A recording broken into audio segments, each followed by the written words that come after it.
I'm Aria Smith, 22 years old, and I used to believe that family meant people who would literally keep you alive. For 3 years, I trusted my stepmother, Catherine, with my life every single day, never imagining that the woman who preached about health and wellness would be the one to nearly kill me. But sitting in that hospital bed, machines beeping around me, watching the horror on my father's face as doctors explained how close I'd come to dying, I realized that sometimes the people who claim to love you the most are the ones capable of the greatest betrayal. I'd love to know which corner of the globe you're watching from. And if this story speaks to you, make sure to subscribe. Tomorrow's video is one you absolutely can't miss. The needle marks on my arms told a story of desperation that I never thought I'd have to live. Catherine had hidden my insulin for 5 days, claiming it was for my own good, insisting that her sugar-free lifestyle could cure my type 1 diabetes. She watched me deteriorate, watched my body shut down, and still maintained that modern medicine was poisoning me. Before I tell you how I survived what should have been a death sentence, and how one moment of clarity changed everything between my stepmother and me forever, let me take you back to where this nightmare began. Growing up with type 1 diabetes since age 7 had shaped every aspect of my existence. My biological mother, Rebecca, had been my fiercest advocate and protector until cancer took her when I was 14. She taught me everything about managing my condition, about recognizing symptoms, about the delicate balance between insulin, food, and activity that kept me alive. My mother turned what could have been a limiting diagnosis into a source of strength and self-awareness. After Mom died, it was just Dad and me for 5 years. David Smith was a gentleman, a high school history teacher who tried his best to fill both parental roles. He learned to count carbohydrates, memorized the signs of high and low blood sugar, and kept emergency glucagon kits in 3 different locations throughout our house in Columbus, Ohio. We developed routines and systems that worked, creating a safe space where my diabetes was managed but never allowed to define my limitations. Dad met Catherine Rodriguez at a teachers' conference in Cleveland during my senior year of high school. She was a substitute teacher with a passion for alternative health and nutrition, 10 years younger than Dad, with an infectious enthusiasm for life that seemed to reawaken something in him that had been dormant since Mom's death. Catherine was beautiful in an earthy way, with long dark hair she wore in intricate braids and a collection of essential oil jewelry that she claimed had healing properties. Their courtship was swift and intense. Catherine introduced Dad to yoga, meditation, and what she called clean living. She convinced him to replace our regular groceries with organic alternatives, threw out our microwave, and filled our kitchen with supplements and herbal teas. At first, these changes seemed harmless, even beneficial. Dad lost weight, seemed more energetic, and smiled more than he had in years. I was genuinely happy for him. After watching him struggle through the grief of losing Mom while trying to raise a diabetic teenager alone, seeing him find joy again felt like a gift. Catherine seemed to understand that she wasn't trying to replace my mother, but rather bring her own positive energy to our small family. She was kind to me during their dating period, asking thoughtful questions about my diabetes management and expressing admiration for how well I took care of myself. The wedding was small and beautiful, held in the garden behind our house the summer before I started college. Catherine wore a flowing white dress made from sustainable fabric, and Dad looked happier than I'd seen him since before Mom's illness. I gave a speech about how grateful I was that Dad had found love again, and I meant every word. Catherine had brought laughter back into our house, had encouraged Dad's photography hobby, and had shown genuine interest in becoming part of our family. College at Ohio State University provided some distance from the newlyweds, allowing them space to establish their marriage while I focused on my pre-med studies. I visited home every few weekends, and initially, everything seemed perfect. Catherine had redecorated parts of the house with natural materials and plants, creating a warm, nurturing environment that felt both familiar and refreshed. She cooked elaborate healthy meals when I visited, always carefully calculating carbohydrates for my insulin dosing. During my sophomore year, Catherine's interest in alternative health began to intensify. What had started as yoga and organic food evolved into something more comprehensive and, frankly, more extreme. She enrolled in online certification programs for herbalism and naturopathy, filling our conversations with theories about how modern medicine was corrupting natural healing processes. She started a blog called Purely Natural Living and began building a following of people interested in what she termed pharmaceutical-free wellness. At first, her new interests seemed like harmless hobbies. Many of her suggestions were actually beneficial: stress reduction techniques, anti-inflammatory foods, and exercise routines that improved overall health. But gradually, her rhetoric began to shift towards suspicion of conventional medicine. She started questioning the necessity of various medications, suggesting that most health problems could be resolved through dietary changes and natural supplements. The first red flag appeared during my junior year when Catherine began making subtle comments about my diabetes management. She'd mention articles she'd read about people who had reversed their diabetes through radical dietary changes, conveniently ignoring the crucial difference between type 1 and type 2 diabetes. When I explained that type 1 diabetes was an autoimmune condition that destroyed insulin-producing cells in the pancreas, making insulin injections literally life-sustaining, she'd nod and change the subject. But the comments continued, growing more frequent and more pointed. Catherine would share stories from her online health communities about people who had eliminated medications through natural healing. She'd send me links to dubious websites claiming that diabetes was caused by lifestyle factors and could be cured through juice cleanses or herbal supplements. Each time I gently but firmly explained the science behind type 1 diabetes, she'd respond with phrases like keeping an open mind and trusting the body's natural wisdom. Dad seemed oblivious to Catherine's growing obsession with alternative medicine, or perhaps he was choosing to ignore it. When I mentioned my concerns during our weekly phone calls, he'd dismiss them as natural enthusiasm for her new interests. He was happier than he'd been in years, and I didn't want to disrupt that happiness over what seemed like harmless, if misguided, health theories. The situation escalated during spring break of my junior year when I came home for a week-long visit. Catherine had transformed our kitchen into what looked like an apothecary, with shelves of dried herbs, essential oils, and mysterious tinctures she'd prepared herself. She announced that she was implementing a sugar-free household to support what she called optimal metabolic health for the whole family. For most people, eliminating added sugars might be a reasonable health goal. For a type 1 diabetic, having quick-acting carbohydrates readily available isn't optional, it's a life-saving necessity. When I explained this to Catherine, pointing out that I needed access to glucose tablets and juice for treating low blood sugar episodes, she responded with a lecture about training the body to maintain stable blood sugar naturally. That week, I watched Catherine monitor every bite of food that entered my mouth, questioning my insulin calculations and suggesting that I was over-medicating myself. She had removed all the conventional low blood sugar treatments from the house, replacing them with what she claimed were natural alternatives, like raw honey and coconut water. When I tried to explain that these alternatives were not fast-acting enough for emergency hypoglycemia treatment, she accused me of being addicted to the medical system.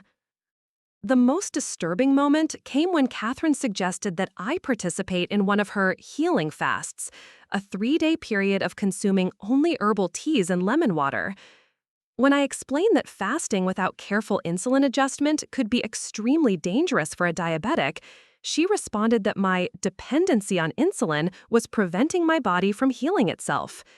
She spoke with such conviction, such absolute certainty, that for a moment, I wondered if I was being overly cautious about my health management. But my mother's voice echoed in my memory, reminding me of the years she'd spent teaching me to be my own advocate, to trust scientific evidence over popular opinion, and to never compromise my health for anyone else's comfort. I politely but firmly declined Catherine's fasting suggestion and made sure to keep emergency glucose supplies in my bedroom, hidden from her well-meaning but dangerous interventions. Dad remained largely unaware of these conflicts, as Catherine was careful to present her most extreme theories only when he wasn't around. To him, she appeared to be taking a healthy interest in family nutrition and wellness. When I tried to discuss my concerns with him, he assured me that Catherine meant well and suggested I try to be more open to her suggestions. That spring break visit ended with an uneasy truce. I agreed to be respectful of Catherine's dietary preferences in common areas of the house, while she agreed to stop questioning my diabetes management. But I could see in her eyes that she hadn't abandoned her theories about natural healing, she had simply decided to be more strategic about implementing them. Returning to campus after that visit, I felt a growing sense of unease about my home environment. The woman who had once seemed like a blessing for my father was revealing herself to be someone who valued her beliefs over my safety. I started keeping detailed records of my blood sugar levels and insulin doses, partly for my own health tracking, but increasingly as documentation of my responsible self-care. During phone calls home, Catherine's questions about my health became more probing and persistent. She'd ask about my blood sugar readings, my energy levels, and my overall well-being in ways that seemed supportive on the surface, but felt increasingly intrusive. She started sending me care packages filled with supplements and herbal teas, each accompanied by detailed instructions about how they would support my natural healing process. The packages made me uncomfortable, but I didn't want to hurt her feelings or create conflict in my father's marriage. I accepted them graciously while continuing to rely on evidence-based medical treatment for my diabetes. I thought I was managing the situation successfully, maintaining family peace while protecting my health. I had no idea that Catherine was interpreting my politeness as receptiveness to her ideas. I didn't know that she was documenting our conversations and my responses, building what she believed was a case for the harmful effects of conventional diabetes treatment on my life. Most dangerously, I had no idea that she was planning to take direct action to save me from what she had convinced herself was medical harm. The trap was being set with the best of intentions and the worst possible understanding of medical science. Catherine genuinely believed she was going to help me, genuinely thought she was rescuing me from a pharmaceutical dependency that was preventing my body from healing itself. Her love for our family and her absolute faith in natural healing had combined into something that would nearly kill me. As my junior year progressed and summer break approached, I was looking forward to spending more time at home, excited about the research internship I'd secured at a local hospital, and completely unaware that I was walking into a situation that would test every survival instinct my mother had ever taught me. Summer break arrived with the promise of new experiences and deeper family connections. My internship at Columbus General Hospital's endocrinology department was a dream opportunity, working alongside Dr. Maria Gonzalez, one of the leading diabetes researchers in the Midwest. A lot of love and effort went into bringing this story to life. If you're enjoying it, we'd be so grateful if you'd subscribe to our channel. Now, back to where we left off. The position would give me hands-on experience with cutting-edge diabetes management technologies while allowing me to contribute to actual research studies. Catherine seemed genuinely excited about my internship, asking detailed questions about my responsibilities and the research projects I'd be supporting. Her interest felt supportive, and I was grateful for what appeared to be her growing understanding of my commitment to medical science. She even helped me organize a dedicated workspace in my childhood bedroom, complete with a desk for studying and shelves for my medical textbooks. The first 2 weeks of summer were blissful. I settled into a routine of early morning hospital shifts, followed by afternoons spent reading research papers and evenings with family. Catherine had embraced a new project during my absence, converting our backyard into an elaborate organic garden. She spent hours each day tending to vegetables, herbs, and what she called medicinal plants, creating a beautiful sanctuary that attracted butterflies and hummingbirds. Dad was thriving in this environment. His photography hobby had evolved into semi-professional nature photography, with Catherine serving as both subject and inspiration for his work. Their marriage seemed to have found a comfortable rhythm, and watching them work together in the garden reminded me of the partnership my parents had shared before Mom's illness. My diabetes management continued without incident during those first weeks. I maintained excellent blood sugar control through careful attention to my continuous glucose monitor, precise insulin dosing, and regular communication with my endocrinologist. The internship exposed me to the latest developments in diabetes technology, including advanced insulin pumps and artificial pancreas systems that represented the cutting edge of treatment. Catherine observed my daily routines with what seemed like academic interest. She'd ask questions about how I calculated insulin doses, what factors influenced my blood sugar levels, and how I felt physically throughout different parts of the day. Her curiosity appeared to stem from genuine desire to understand my condition better, and I appreciated her engagement with such an important aspect of my life. During the third week of summer, Catherine announced that she had enrolled in an intensive online certification program for functional medicine.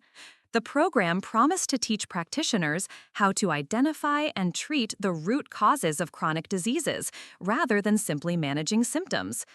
She was particularly excited about modules focusing on autoimmune conditions and metabolic disorders.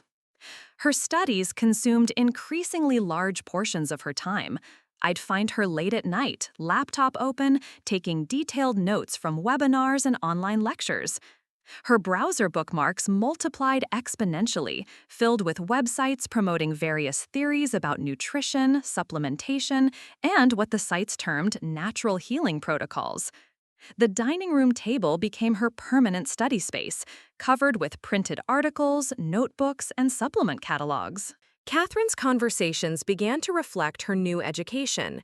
She'd share fascinating theories about gut health, inflammation, and the microbiome's role in autoimmune diseases. Some of her information was actually scientifically sound, the connection between diet and inflammation, for example, or the importance of stress management in overall health. But mixed with legitimate research were increasingly questionable claims about pharmaceutical companies suppressing natural cures and the medical establishment's financial incentives to maintain chronic illness. The shift was gradual enough that I didn't immediately recognize the danger. Catherine would mention an interesting study about ketogenic diets and autoimmune conditions, then follow up with questions about whether I'd ever tried eliminating certain foods to see if my insulin needs changed. She'd share success stories from online forums about people who had dramatically reduced their medication needs through dietary interventions. My attempts to explain the fundamental difference between type 1 and type 2 diabetes became more frequent. Type 1 diabetes wasn't caused by diet or lifestyle factors. It was an autoimmune condition where the body's immune system destroyed the insulin-producing beta cells in the pancreas. No amount of dietary manipulation could restore those cells or eliminate the need for external insulin. But Catherine's response to these explanations grew increasingly dismissive. That's what they teach in medical school, she'd say, but medical schools are funded by pharmaceutical companies. They have a vested interest in making people believe they need lifelong medications. When I'd point to peer-reviewed research supporting current diabetes treatment protocols, she'd counter with articles from alternative health websites claiming that such research was biased or incomplete. The situation escalated when Catherine began attending local meetups for people interested in functional medicine and natural healing. She'd return from these gatherings energized and full of new theories, armed with anecdotal stories about miraculous recoveries from various chronic conditions. The stories always followed similar patterns. Someone with diabetes, autoimmune disease, or other chronic condition who had abandoned conventional treatment in favor of radical dietary changes and natural supplements, ultimately achieving complete healing. These stories troubled me deeply, not because I was closed-minded about complementary approaches to health, but because I understood the potentially fatal consequences of discontinuing insulin.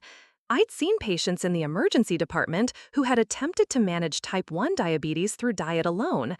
The results were uniformly catastrophic: diabetic ketoacidosis, coma, and sometimes death. Catherine's new social circle reinforced and amplified her beliefs.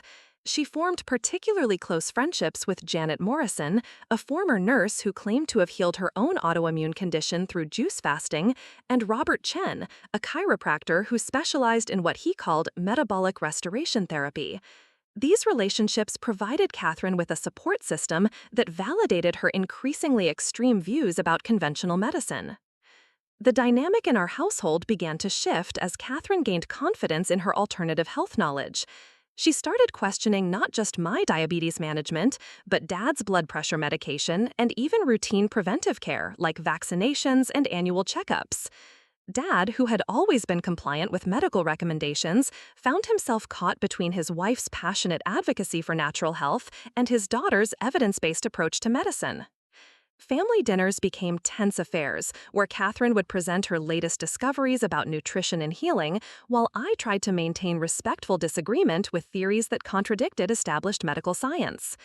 Dad, who had always been compliant with medical recommendations, found himself caught between his wife's passionate advocacy for natural health and his daughter's evidence-based approach to medicine. Family dinners became tense affairs, where Catherine would present her latest discoveries about nutrition and healing, while I tried to maintain respectful disagreement with theories that contradicted established medical science. Dad attempted to moderate these discussions, but his lack of medical background left him unable to evaluate the competing claims effectively. The breaking point in our dinner table debates came when Catherine announced that she was planning to help several people in her functional medicine community transition off their medications. She spoke with evangelical fervor about her mission to free people from pharmaceutical dependency and restore their natural healing capacity. When I expressed concern about the ethics and legality of practicing medicine without a license, she responded that she was simply sharing educational information that people could use to make their own informed decisions. That night, I lay awake thinking about the dramatic change in Catherine's worldview and the potential consequences for our family. Her transformation from health-conscious stepmother to radical alternative medicine advocate had happened so gradually that I'd failed to recognize the scope of her conversion. She genuinely believed she was discovering suppressed truths about health and healing, and her conviction was absolute. The most troubling aspect of Catherine's evolution was her growing focus on my diabetes specifically. She had begun researching what she called insulin-free diabetes management and sharing articles about people who claimed to have reversed type 1 diabetes through extreme dietary interventions. Her questions about my daily routines became more detailed and persistent, and I noticed her taking notes during our conversations about my health. When I mentioned Catherine's behavior to Dr. Gonzalez during one of my routine appointments, she expressed serious concern. Type 1 diabetes misinformation can be deadly, she warned. I've treated patients who nearly died because family members convinced them to reduce or eliminate insulin. Please be very careful and make sure you maintain complete control over your medication and monitoring supplies.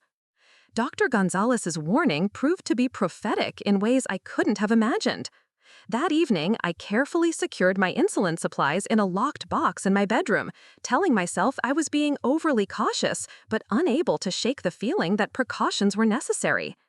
Catherine's interest in my diabetes management had crossed the line from supportive curiosity to something that felt invasive and potentially dangerous. The stage was set for a confrontation that would test everything I'd learned about diabetes self-advocacy and family loyalty. Catherine's absolute faith in alternative healing methods was about to collide with the biological reality of my insulin-dependent condition, and the consequences would be life-threatening. The fourth week of July brought an unexpected visitor to our home. Catherine's mentor from the functional medicine program, Dr. Amanda Walsh, was traveling through Ohio on what she called a healing consultation tour. Catherine had arranged for Dr. Walsh to stay with us for 3 days, presenting it as an incredible opportunity for our family to receive personalized health assessments from someone she described as a pioneer in natural medicine. Dr. Walsh arrived in a hybrid vehicle covered with bumper stickers promoting various alternative health causes. She was a striking woman in her 50s with silver hair and an air of absolute confidence that immediately commanded attention. Her credentials were impressive on the surface. She held a naturopathic doctorate and had authored several books about functional medicine approaches to autoimmune diseases. Within hours of her arrival, Dr. Walsh had transformed our living room into what resembled a consultation office. She spread out charts, testing kits, and various devices she claimed could assess everything from mineral deficiencies to electromagnetic sensitivity. Her presence energized Catherine in ways I'd never witnessed, and Dad seemed genuinely intrigued by her charismatic presentation of alternative health theories. Dr. Walsh's approach was methodical and persuasive. She began by conducting what she called comprehensive health assessments for each family member, using a combination of questionnaires, physical observations, and tests involving muscle resistance and energy meridians. For Dad, she identified several nutritional deficiencies and recommended a complex supplementation protocol. Her recommendations seemed reasonable enough: omega-3 fatty acids, vitamin D, and magnesium supplements that had legitimate scientific backing. My assessment, however, took a dramatically different turn. Dr. Walsh spent nearly 2 hours examining my medical history, diabetes management records, and what she termed my constitutional health patterns. She asked detailed questions about my energy levels, sleep quality, digestive function, and emotional state, taking copious notes throughout our conversation. Her conclusions were alarming. According to Dr. Walsh, my insulin dependency was preventing my body from accessing its natural healing mechanisms. She claimed that continuous external insulin administration had caused my pancreas to become completely dormant, but that with proper intervention, pancreatic function could potentially be restored. Her theory centered on something she called metabolic reset therapy, an intensive protocol involving fasting, specific supplementation, and what she termed insulin weaning. The most troubling aspect of Dr. Walsh's assessment was her absolute confidence in her diagnosis. She spoke with the authority of someone presenting established medical facts rather than speculative theories. She pulled out testimonials from other patients with type 1 diabetes who had supposedly achieved insulin independence through her protocols, complete with before and after blood test results that appeared to support her claims. Catherine hung on every word, asking detailed questions about implementation timelines and success rates. Dad listened with the polite attention he gave to most alternative health discussions, but I could see growing concern in his expression as Dr. Walsh's recommendations became more extreme. When she suggested that I begin immediately reducing my insulin doses while implementing her metabolic reset protocol, Dad finally spoke up. "I'm not comfortable with my daughter experimenting with her insulin," he said firmly. "Her current management keeps her healthy and stable. Why would we change something that's working?" His protective instincts had finally overridden his general deference to Catherine's health interests. Dr. Walsh's response was smooth and practiced. She acknowledged Dad's concerns while subtly undermining them, explaining that his fears were natural but based on outdated medical paradigms. She spoke about the pharmaceutical industry's financial incentives to maintain chronic illness and the medical establishment's resistance to breakthrough healing modalities. Her arguments were sophisticated enough to plant seeds of doubt without directly attacking Dad's intelligence or concern for my welfare. That evening, after Dr. Walsh had retired to the guest room, our family held the most serious medical discussion we'd ever had. Catherine was practically vibrating with excitement about the possibilities Dr. Walsh had presented, while Dad remained skeptical and protective. I found myself in the uncomfortable position of having to advocate for my own medical care against the enthusiasm of someone who genuinely thought she was trying to save my life. "Aria's current treatment keeps her blood sugars in excellent range," Dad argued. "Her doctors at the hospital are specialists in diabetes care. Why would we trust someone we just met over years of successful management?" His loyalty to evidence-based medicine provided a crucial counterweight to Catherine's alternative health zealotry. Catherine's response revealed the depth of her conversion to Dr. Walsh's theories. She spoke passionately about the limitations of conventional medicine, the suppression of natural healing modalities, and the tragic consequences of pharmaceutical dependency. Her arguments weren't entirely without merit. The medical system did have financial incentives that sometimes conflicted with patient welfare, and some natural approaches to health had legitimate benefits that were underutilized in conventional practice. But mixed with these reasonable observations were dangerous misconceptions about the nature of type 1 diabetes and the role of insulin in keeping me alive. Catherine had become convinced that my insulin injections were preventing rather than enabling my health, and that belief made her see Dr. Walsh's intervention protocols as rescue rather than endangerment. The conversation continued past midnight, with each family member presenting their perspective with increasing passion.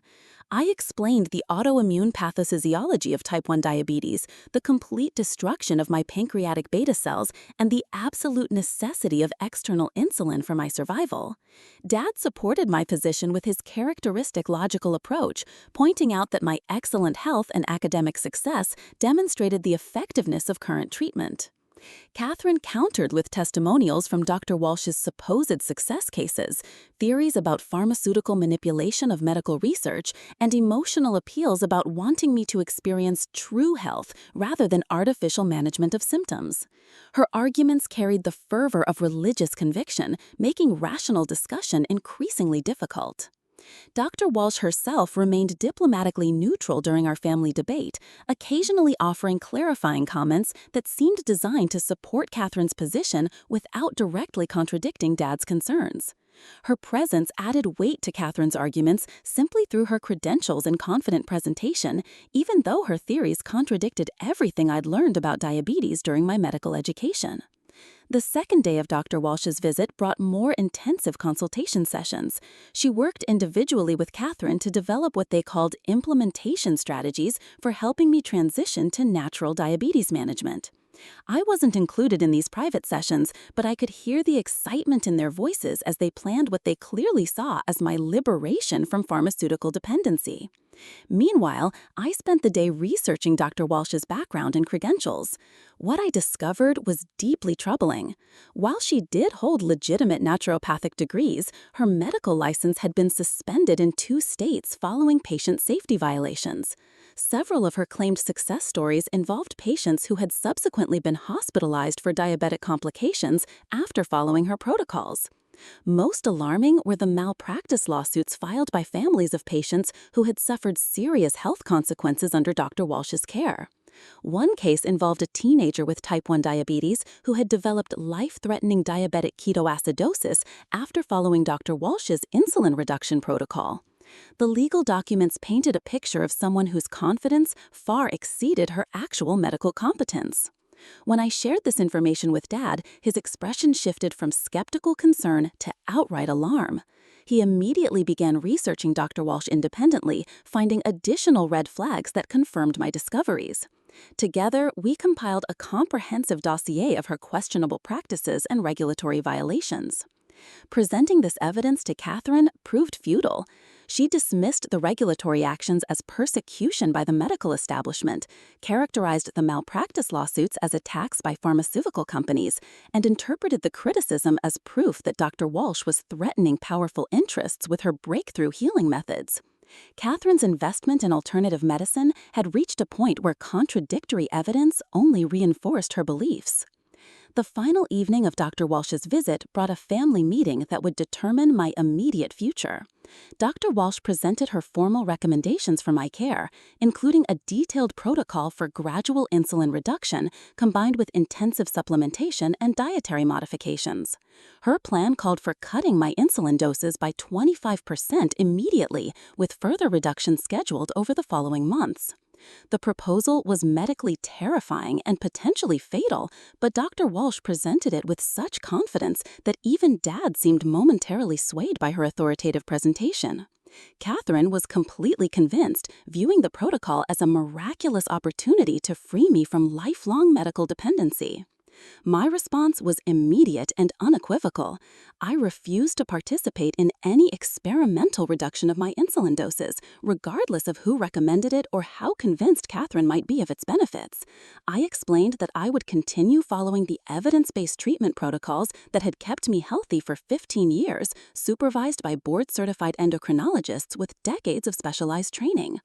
The confrontation that followed revealed the true extent of Catherine's transformation and set the stage for the crisis that would soon threaten my life. Dr. Walsh's departure left our household in a state of unresolved tension that felt like the calm before a devastating storm. Catherine had purchased every book, supplement, and testing kit that Dr. Walsh recommended, transforming our kitchen counter into what resembled a natural pharmacy. She spent the following days creating detailed schedules and protocols, meticulously planning what she called her healing journey, despite my explicit refusal to participate. Dad attempted to restore normalcy by having a serious conversation with Catherine about respecting my medical autonomy. He explained that as an adult, I had the right to make my own healthcare decisions, and that her enthusiasm for alternative approaches couldn't override her choice to continue with conventional treatment. His words seemed to reach her temporarily, and she agreed to stop pressuring me about insulin modifications. But Catherine's compliance was superficial. While she stopped directly confronting me about Dr. Walsh's protocols, I noticed her observing my diabetes management routines with increased intensity. She would hover nearby when I checked my blood sugar, ask seemingly innocent questions about my insulin timing, and make mental notes about my daily medication schedule.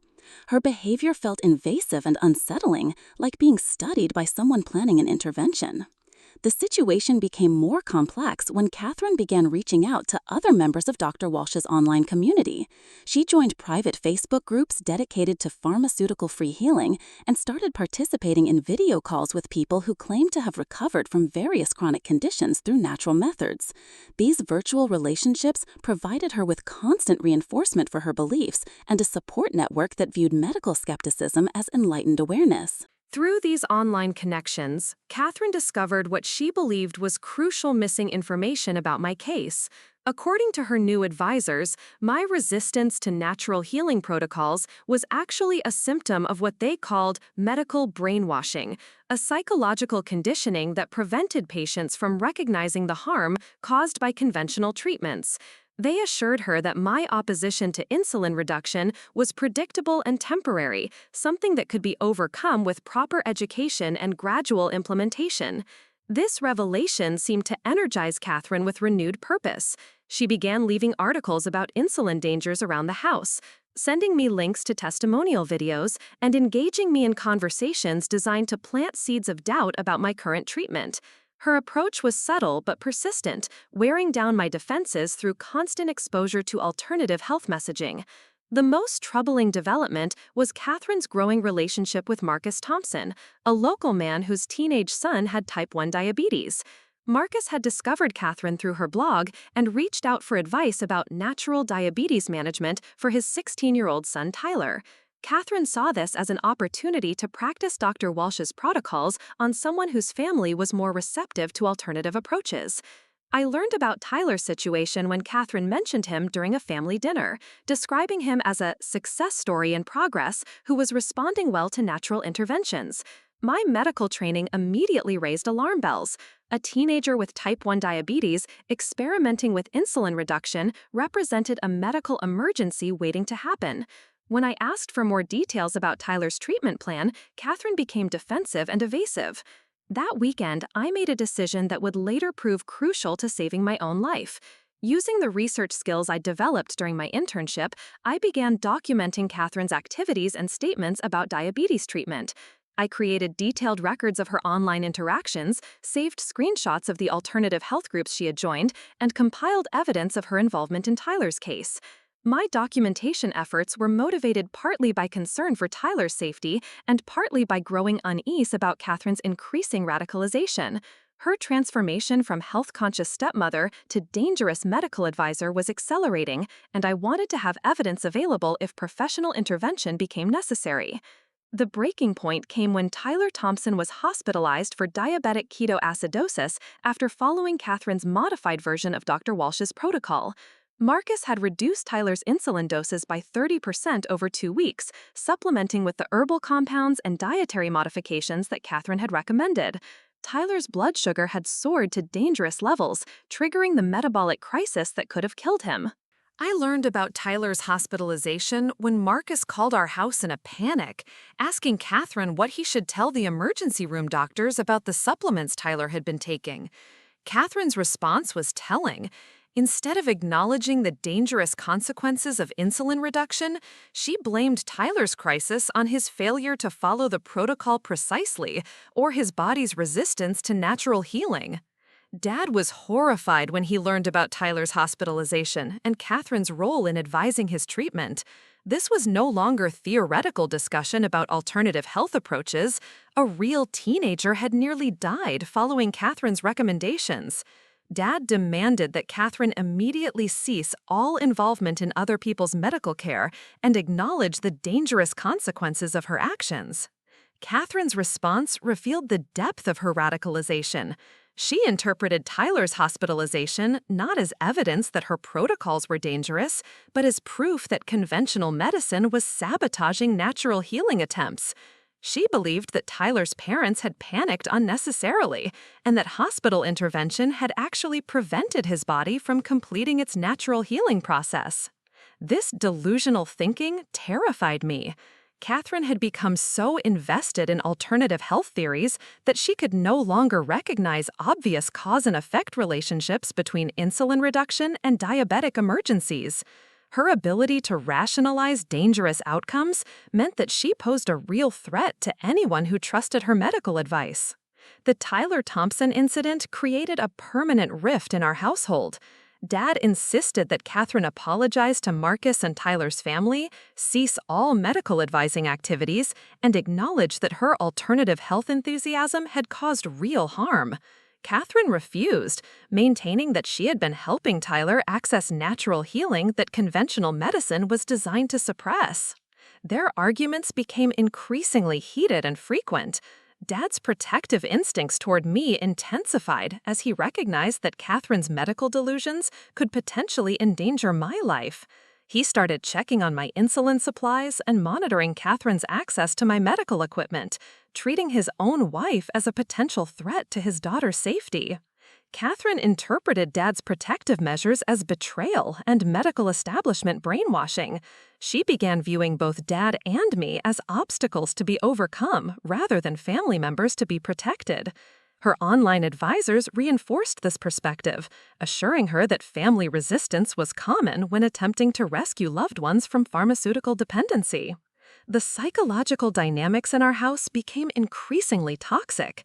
Catherine felt isolated and misunderstood, convinced that she possessed life-saving knowledge that her family refused to accept. Dad felt caught between protecting his daughter and preserving his marriage, while I felt constantly vigilant about my medical security in what should have been my safest environment. During this period, I made the fateful decision to let my guard down slightly. Catherine had seemed to accept Dad's ultimatum about ceasing medical advice activities, and her direct pressure on me about insulin reduction had decreased. I interpreted her apparent compliance as resignation to my autonomy over my own healthcare decisions. But Catherine's compliance was strategic rather than genuine. She had learned to hide her alternative health activities more carefully while continuing to plan what she believed would be my eventual liberation from insulin dependency.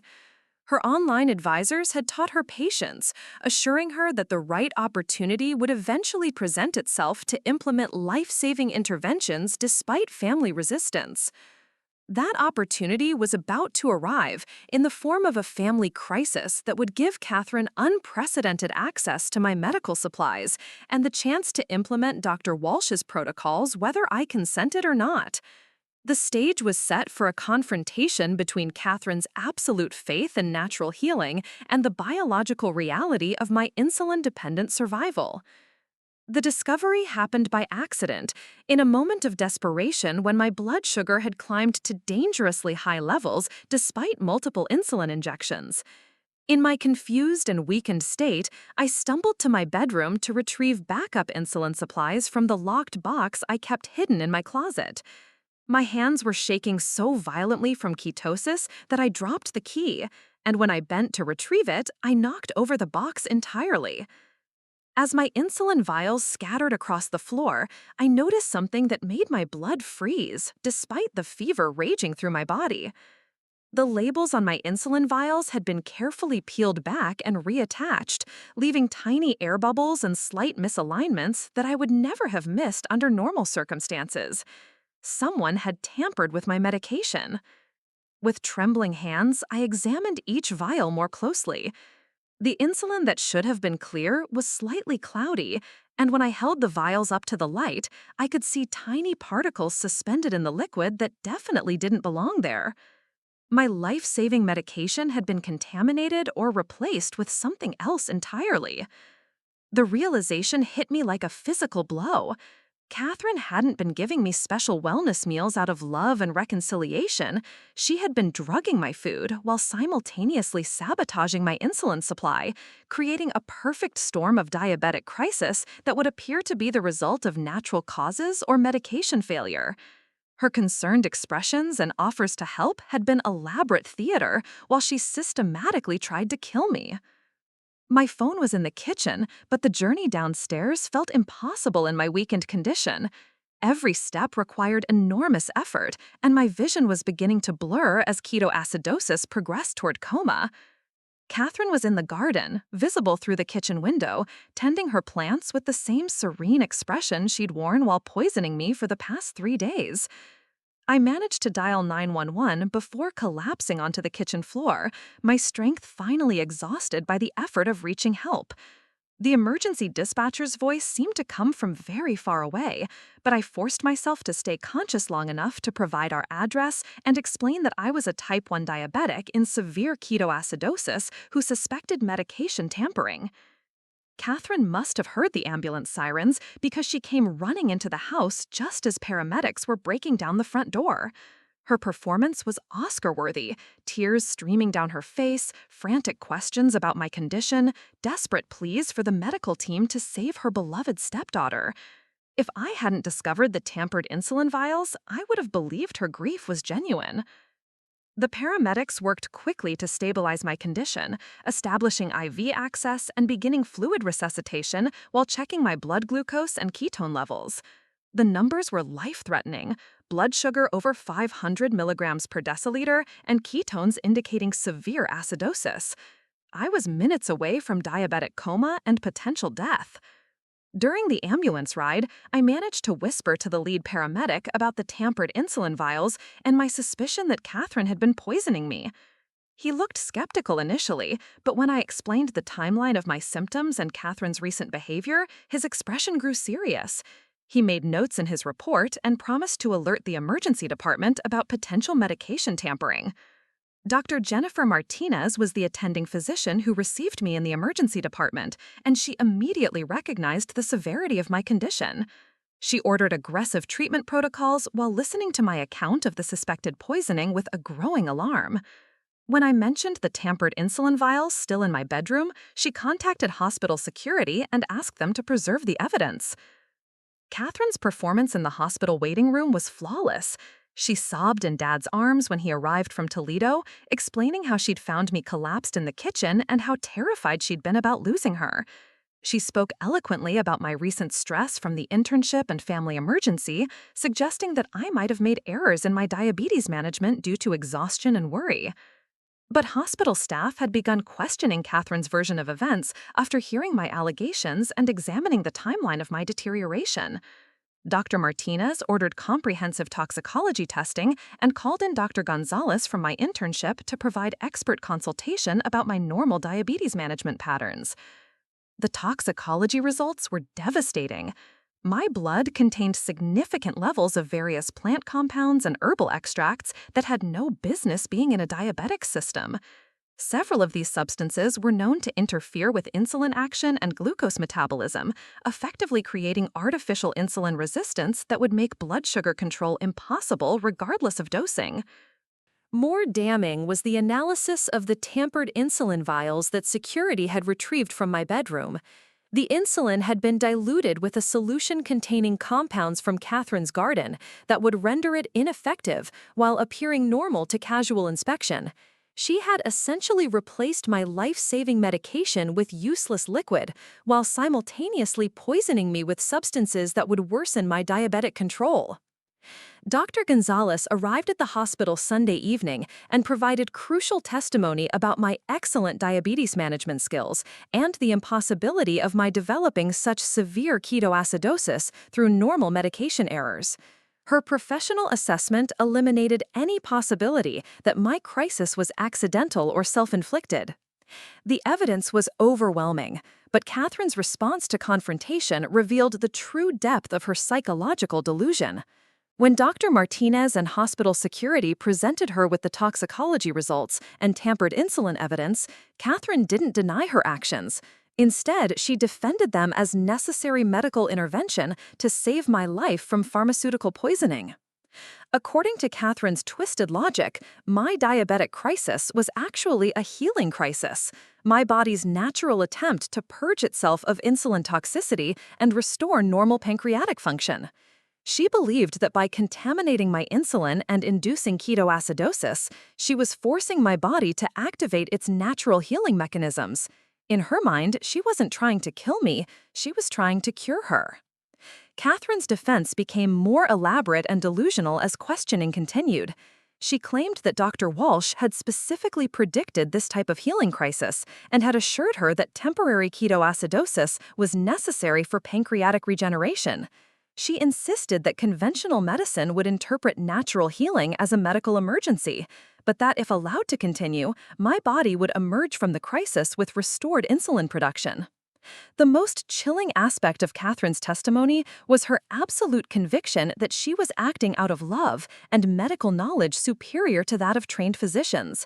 She genuinely believed that she was saving my life, even as her actions had nearly killed me.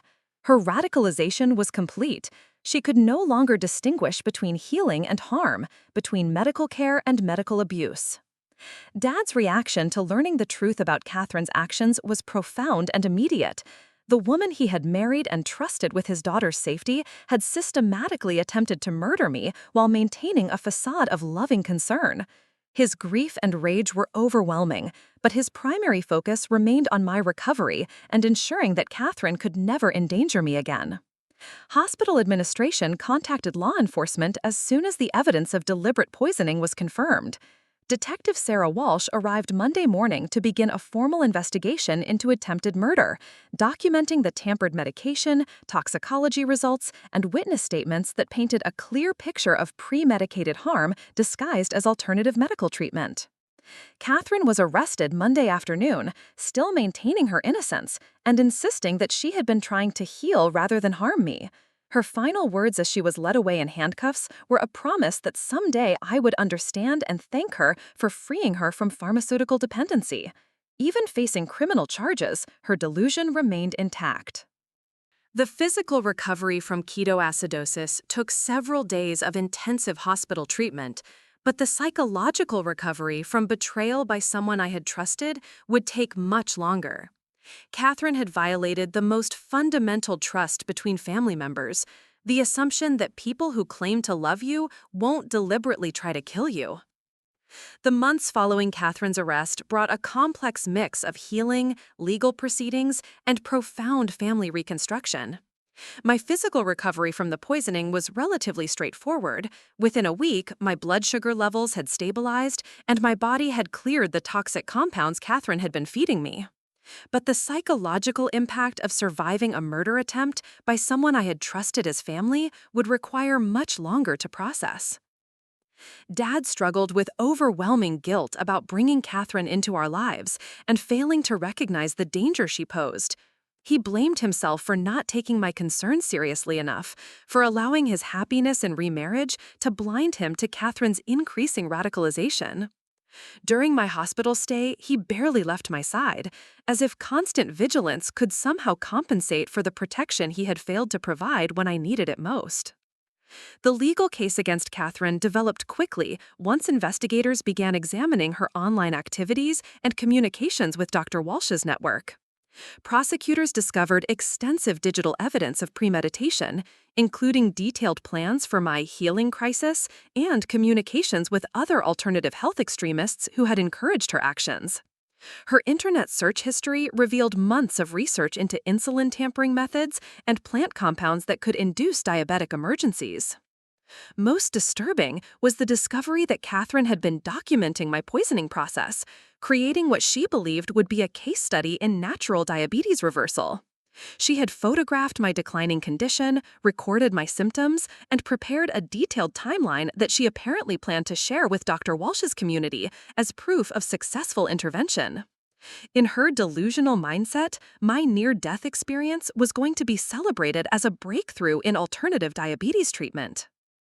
The trial began 6 months after my hospitalization, and Catherine's defense strategy revealed the continued depth of her psychological detachment from reality.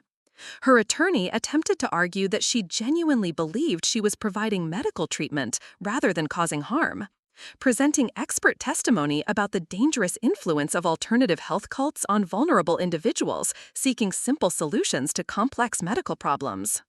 Dr. Walsh herself was subpoenaed to testify about her role in influencing Catherine's actions. Under oath, she maintained that her protocols were legitimate medical treatments, though she claimed never to have specifically recommended insulin tampering or food poisoning. Her testimony was evasive and self-serving, designed to minimize her legal liability while continuing to promote her dangerous theories about pharmaceutical-free healing. The prosecution's case was overwhelming.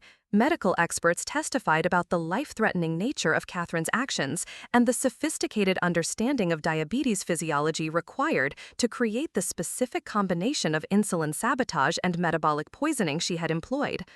Her methods weren't the desperate actions of a confused family member. They were the calculated strategies of someone with enough medical knowledge to kill efficiently while maintaining plausible deniability. My own testimony was the most difficult part of the entire ordeal. Facing Catherine in court and describing how she had systematically betrayed my trust while pretending to care for my welfare was emotionally devastating. She sat at the defendant's table taking notes throughout my testimony, occasionally shaking her head with expressions of sad disagreement, as if I were a confused child misunderstanding her loving intentions. Catherine's conviction on charges of attempted murder and aggravated assault brought some measure of justice, though her 15-year prison sentence felt inadequate given the premeditated nature of her actions and the psychological trauma she had inflicted. During sentencing, she was given the opportunity to address the court, and her statement revealed that her delusions remained intact despite months of legal proceedings and psychiatric evaluation. She used her final court appearance to deliver a passionate speech about the dangers of pharmaceutical medicine and the persecution of natural healers by the medical establishment. She maintained that her actions had been motivated by love and superior medical knowledge, and she predicted that someday society would recognize her as a pioneer in diabetes treatment rather than a criminal. Even facing prison, Catherine couldn't acknowledge the reality of what she had done. The aftermath of Catherine's conviction required extensive family therapy to address the trauma and trust issues created by her betrayal. Dad and I worked with Dr. Patricia Chen, a specialist in family violence and medical abuse, to process our experiences and rebuild our relationship. The guilt Dad carried was enormous. He felt responsible not only for bringing a dangerous person into our home, but also for failing to protect me from someone he should have recognized as a threat. My own recovery involved learning to trust my instincts about people's motivations and recognizing the warning signs of medical manipulation that I had missed or rationalized away during Catherine's gradual radicalization. Dr. Chen helped me understand that Catherine's behavior represented a form of medical abuse that was particularly insidious because it masqueraded as caring concern for my welfare. The diabetes community response to my case was significant and supportive. Dr. Gonzalez used my experience as the foundation for research into family resistance to proper diabetes management and the dangerous influence of alternative health misinformation on chronic disease care. My story became part of educational materials used to train healthcare providers about recognizing and addressing medical abuse within families. I also became involved with support groups for people who had experienced medical abuse or had family members influenced by dangerous alternative health theories. The connections I made with other survivors helped me understand that Catherine's behavior, while extreme, was part of a larger pattern of medical extremism that endangered vulnerable patients across the country. Tyler Thompson and his family reached out during Catherine's trial to apologize for not recognizing sooner how dangerous her advice had been. Tyler had recovered fully from his diabetic ketoacidosis episode, but the experience had taught his family valuable lessons about evaluating medical advice and maintaining healthy skepticism about alternative treatments that seemed too good to be true. Returning to my pre-med studies after the trial required significant adjustment, but my experience had actually strengthened my commitment to medical science and patient advocacy. I changed my specialty focus from general internal medicine to endocrinology, motivated by a desire to help other diabetic patients navigate the complex landscape of treatment options and family pressures that could compromise their care. Dad and I developed new routines and relationships that honored both my independence as an adult and our mutual need for security after experiencing such betrayal. He attended diabetes education classes to better understand my condition and the importance of evidence-based treatment, while I worked to forgive him for the choices that had inadvertently endangered my life. Our house felt different after Catherine's removal, lighter in some ways, but also marked by the memory of how thoroughly we had been deceived by someone we loved. Dad eventually decided to sell the property and move to a smaller place that didn't carry the psychological weight of Catherine's peasants, and I supported his decision to create a fresh start. 3 years later, I'm completing my medical degree with specialized training in endocrinology and diabetes care. My experience as a survivor of medical abuse has given me unique insights into the patient perspective and the importance of family education in chronic disease management. I work with newly diagnosed diabetic patients and their families to establish healthy boundaries around medical decision-making and to recognize the signs of well-meaning but dangerous alternative health influence. Dad has found peace in his role as an advocate for medical abuse awareness, speaking to community groups about the warning signs of alternative health extremism and the importance of protecting vulnerable family members from dangerous medical advice. His guilt has evolved into purposeful action that helps other families avoid the nightmare we experienced. Catherine remains in prison, still maintaining her innocence and reportedly continuing to advise fellow inmates about natural health approaches to various medical conditions. Her story has become a cautionary tale in the alternative health community, though some extremists continue to view her as a martyr who was persecuted for challenging medical orthodoxy. The most important lesson from my experience is that love and medical abuse can coexist in devastating ways. Catherine genuinely believed she loved me while systematically trying to kill me, demonstrating how dangerous ideology can corrupt even the most fundamental human relationships. Trust must be based on actions and evidence rather than declarations of caring, especially when life and death medical decisions are involved.